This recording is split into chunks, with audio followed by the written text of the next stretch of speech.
تو آج ہمارے پاس جو موضوع ہے وہ ہے جادو کی ایک کافی پراسرار دنیا۔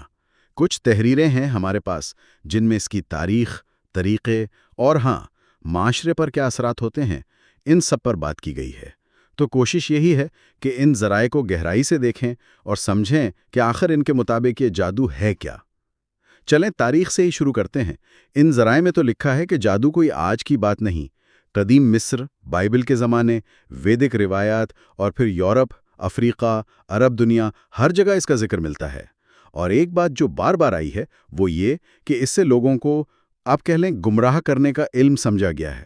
ایک جگہ تو اس کا بانی ابلیس کو بھی کہا گیا ہے۔ جی بالکل۔ اور یہ کام کیسے کرتا ہے، اس پر بھی ان ذرائع میں بڑی دلچسپ بات ہے۔ کہا گیا ہے کہ اثر تو اللہ کی مرضی سے ہی ہوتا ہے، جیسے دوا اثر کرتی ہے یا آگ جلاتی ہے، لیکن اس کا جو طریقہ ہے وہ شیطانی ہے۔ مطلب جادوگر اور شیاطین کے درمیان ایک سمجھوتا ہوتا ہے۔ ان شیاطین کی مدد لینے کے لیے جادوگر کو کچھ ایسے کام کرنے پڑتے ہیں جو ظاہر ہے ایمان کے خلاف ہیں، جیسے ناپاک رہنا یا اللہ کا نام لیے بغیر جانور ذبح کرنا، ستاروں کی پوجا کرنا وغیرہ۔ ان تحریروں کے مطابق جادوگر جتنا زیادہ آپ کہیں غلط عقیدے والا اور ناپاک ہوگا شیطان اتنا ہی اس کی مدد کرے گا۔ اوہ اچھا، تو یہ واقعی ایک تاریک راستہ ہے پھر، خاص طور پر جب ہم کالا جادو یا وہ جو کہتے ہیں سفلی عمل، اس کی بات کرتے ہیں۔ بالکل بالکل۔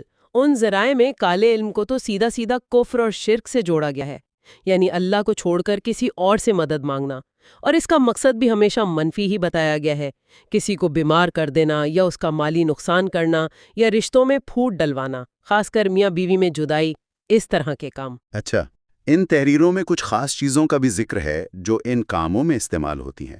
کیا یہ بات ٹھیک ہے کہ عام سی چیزیں بھی استعمال ہو جاتی ہیں؟ ہاں، یہ بات غور کرنے والی ہے۔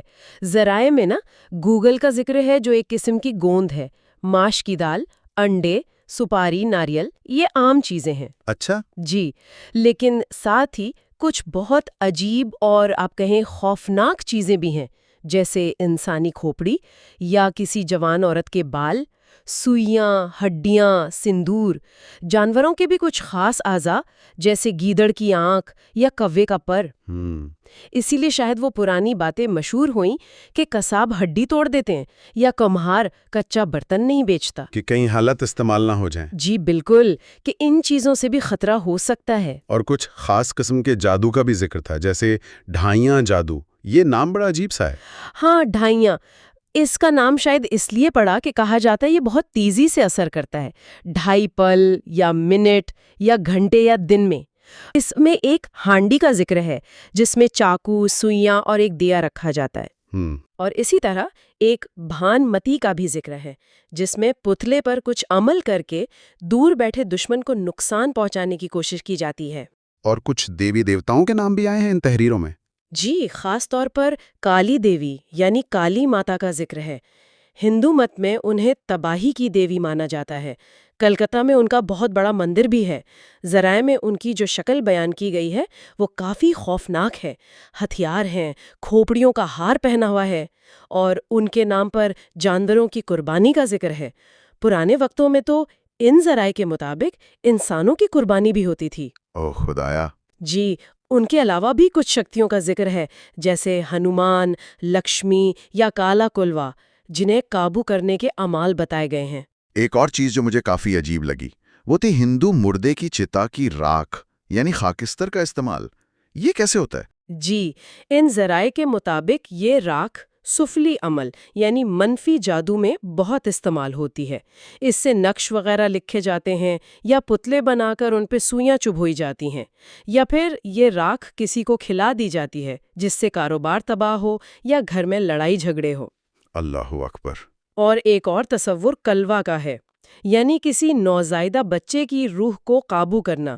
ان ذرائع میں تو دعویٰ کیا گیا ہے کہ یہ روح جنات سے بھی زیادہ تیز اور طاقتور ہوتی ہے۔ یہ کافی حیران کن بات ہے۔ واقعی۔ اور یہ جادوگر خود کیا کرتے ہیں شیاطین کو خوش کرنے کے لیے؟ ذرائع میں کچھ بتایا گیا ہے؟ جی بتایا گیا ہے، اور وہ باتیں بہت آپ کہیں ناگوار ہیں، جیسے مقدس کتابوں کی بے حرمتی کرنا، انہیں الٹا لکھنا یا پڑھنا، یا جوتوں میں رکھنا، 40 دن تک جان بوجھ کر ناپاک رہنا، حرام گوشت کھانا، یا قبرستان میں راتوں کو عجیب و غریب عمل کرنا۔ یہ سب کچھ ان ذرائع کے مطابق شیطانی قوتوں کو راضی کرنے کے طریقے ہیں۔ ہمارے معاشروں میں، جیسے پاکستان میں، اس کے پھیلاؤ کی کیا وجوہات بتائی گئی ہیں ان تحریروں میں؟ کیوں لوگ ان عملوں کے پاس جاتے ہیں؟ ذرائع کا کہنا ہے کہ اکثر اس کی وجہ سماجی اور معاشی پریشانیاں ہوتی ہیں، غربت، بے روزگاری، گھریلو جھگڑے، اور ایک بہت بڑی وجہ حسد، جلن اور بدلہ لینے کا جذبہ ہے۔ لوگ ان پریشانیوں یا منفی جذبات کی وجہ سے عاملوں کے پاس جاتے ہیں اور اپنا پیسہ بھی لٹاتے ہیں، اور بعض اوقات اپنا ایمان بھی، اور نتائج پھر وہی تباہ کن ہوتے ہیں۔ کاروبار تباہ، حادثے، شادیوں میں رکاوٹیں، اولاد سے محرومی۔ تو کیا ان ذرائع میں اس کا کوئی حل، کوئی توڑ بھی بتایا گیا ہے؟ ہاں، اور یہ نقطہ بہت اہم ہے۔ یہ تحریریں بہت واضح طور پر کہتی ہیں کہ جادو سیکھنا یا کروانا حرام ہے، چاہے وہ کتنا ہی طاقتور کیوں نہ لگے، اور اس کا مقابلہ جادو سے نہیں کیا جا سکتا۔ اچھا، تو پھر کیسے؟ اس کا توڑ نیکی، اچھائی اور اللہ کے کلام یعنی قرآن پاک سے ہی ممکن ہے۔ ان ذرائع کے مطابق اللہ کے نیک بندے، صوفیہ کرام، وہ قرآنی تعلیمات اور روحانی طاقت سے اس کے اثر کو ختم کر سکتے ہیں، کیونکہ شیطانی علم کو باطل کہا گیا ہے، ریت کی دیوار کی طرح کمزور۔ تو خلاصہ یہ نکلا کہ ان ذرائع کی روشنی میں جادو ایک بہت پرانا اور پیچیدہ معاملہ ہے۔ اس کی جڑیں تاریخ اور مختلف ثقافتوں میں پھیلی ہوئی ہیں، اور اس کے ساتھ منفی اور تاریک پہلو بہت جڑے ہوئے ہیں، خاص طور پر کالے جادو کے ساتھ۔ جی بالکل، اور ایک مرکزی خیال جو بار بار سامنے آتا ہے وہ یہ ہے کہ جہاں ان ذرائع میں جادو کی تباہی کا ذکر ہے، وہیں اس کا اصل مقابلہ مثبت روحانی قوتوں سے کرنے پر زور ہے، خاص طور پر اللہ پر یقین اور اس کے کلام سے، یعنی شر کا مقابلہ خیر سے کرنے کی بات ہے۔ بالکل، اور آخر میں ایک سوال جو شاید یہ ذرائع ہمارے ذہن میں چھوڑ جاتے ہیں: اگر لوگ حسد، مایوسی یا سماجی دباؤ کی وجہ سے ان غلط راستوں پر چل پڑتے ہیں، تو معاشرے کے طور پر ہم ان بنیادی وجوہات یعنی حسد، مایوسی، ناانصافی کو کم کرنے کے لیے کیا کر سکتے ہیں تاکہ لوگوں کو ایسے حل تلاش کرنے کی ضرورت ہی نہ پیش آئے؟ یہ ایک سوچنے کی بات ہے۔ بالکل۔